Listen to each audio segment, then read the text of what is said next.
through the 2019 International GT season, and it is clear to see that this great series keeps growing with more cars and drivers, sponsors, fans, and overall enthusiasm.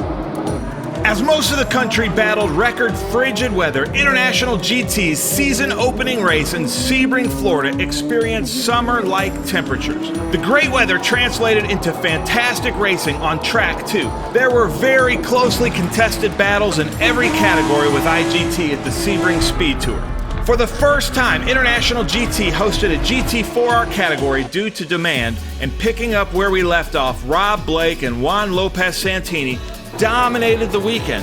However, there is a twist to the story, as this year they were each in their own separate car instead of co-driving with each other. The two would split overall race win honors, with Juan winning both sprint races and Rob teaming up with Elliott Skier to win the Enduro overall. We are also seeing a new trend with International GT, and soon we will need to develop another new category for the Audi R8s. Alex Welch joined us this weekend and battled up front with the GT4Rs. A clean sweep, winning all three races of the weekend, was seen in Mission Foods GT3 Cup Trophy 3.8 liter with 2017 season champion Tom Pank racing for Ultra Performance. Mark Bowden took home second in both sprint races. Jeffrey Freeman traveled from Washington to join the series and took home a third place in sprint race 1, while Fall Line Motorsports teammate Tom Herb would finish in third in sprint race 2. Maranello Cups saw their largest field in series history and also enjoyed great battles on track. New to International GT and just 14 years old was racing phenom Giano Torino, driving in an F430. Giano took overall Maranello Cup wins in both sprint races. Sebring was a great start to what looks like will be another record-breaking year for International GT.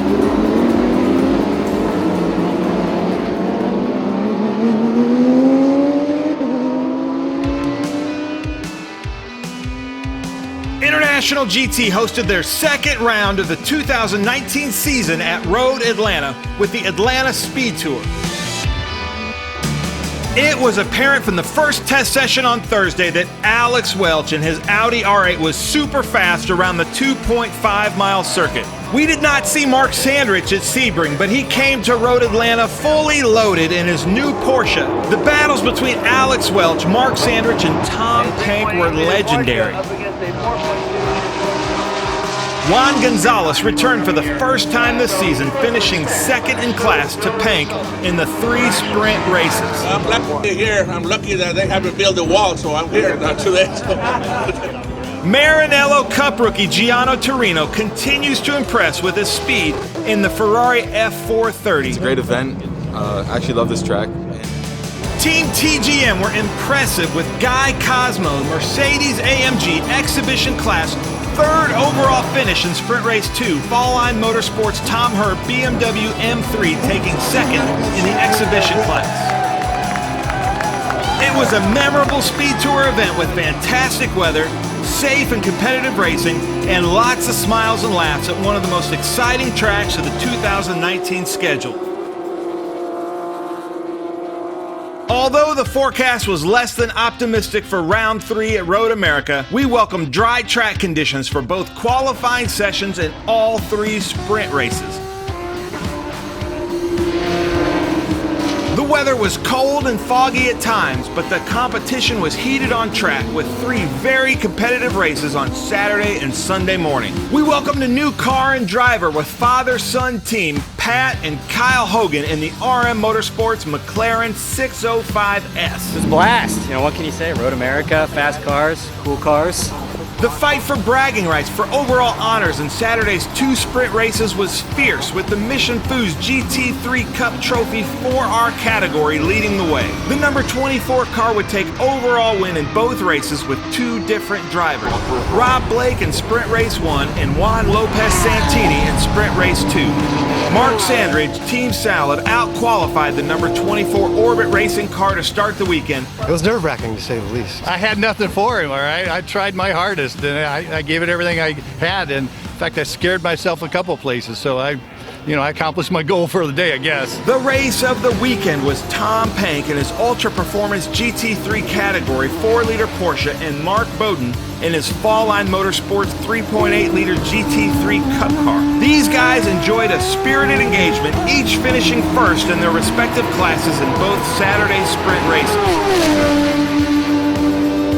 Little home track advantage here is I have a home about 2 miles away, so great to be here and great to be out here with my son who's home from college and running my my little T2 car. Not really fast enough for this, but he's doing a great job. And perfect weather with crystal blue skies was the backdrop at Lime Rock Park for the International GT inaugural visit to the historic and scenic track for the Memorial Day Classic.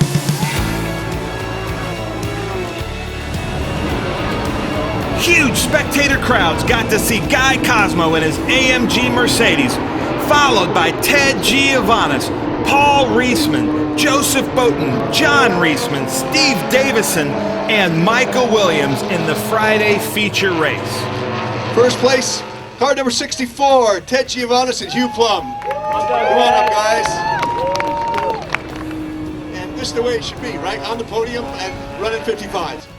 Lime Rock is great. I want to thank Hudson Historics, my great crew and my buddies, Mike, Tim, and Vince, and my wife for allowing me to do this, and my wonderful family. International GT is involved in a program of charity. We call it Drive It Forward.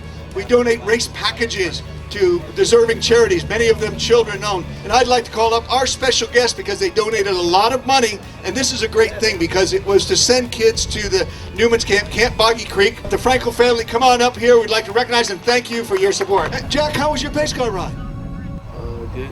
Oh, good. There you go. All right, that's what you get when you're 13. All right. Congratulations to you. Thank you for your support of the Sierra Foundation.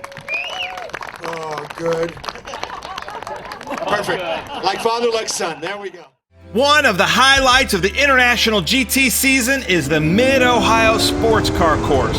Not only is it a fun, challenging track with lots of spectators, but it is the home track for many of our drivers. Plus, the party and barbecue from racer Mark Sandridge is always a huge draw. Hey, we're at MidOhio Racetrack at the IGT race. We're having a barbecue for our a group of racers, and we're just sharing a little food and enjoyment and camaraderie after the qualifying event today. Unusually great weather greeted our 23 drivers, and we also had a huge field of Ferraris join us for this event, making the racing even more exciting. And he brings it down through turn 4. The Audi trying to close in just a little bit, but the Sandridge machine right now has been able to stretch it out. The battle is behind, though. Tom Pank right behind that Audi, and then that great side-by-side battle behind. Second place in GT4 leader. New car, old track. I won't say old guy, John, but congratulations to you. Yeah, what these guys do is elder abuse. That's what these guys are doing. I got a cool suit underwear on. I still can't say with these guys. But it was great. I thank everybody for not running me over. One guy let me pass him. I thought that was nice. Appreciate all that. Well, it's good, clean racing, and you better be out in front because these guys always do come. And it's really a privilege to be here at MidOhio, and this is one of those tracks that the more laps you get, the better you get at it. That does it for International GT in MidOhio, and now we are halfway through the 2019 season. You do not want to miss International GT at Watkins Glen International, Virginia International Raceway, Circuit of the Americas, Hutchinson Island, and this year our season closer is at Daytona.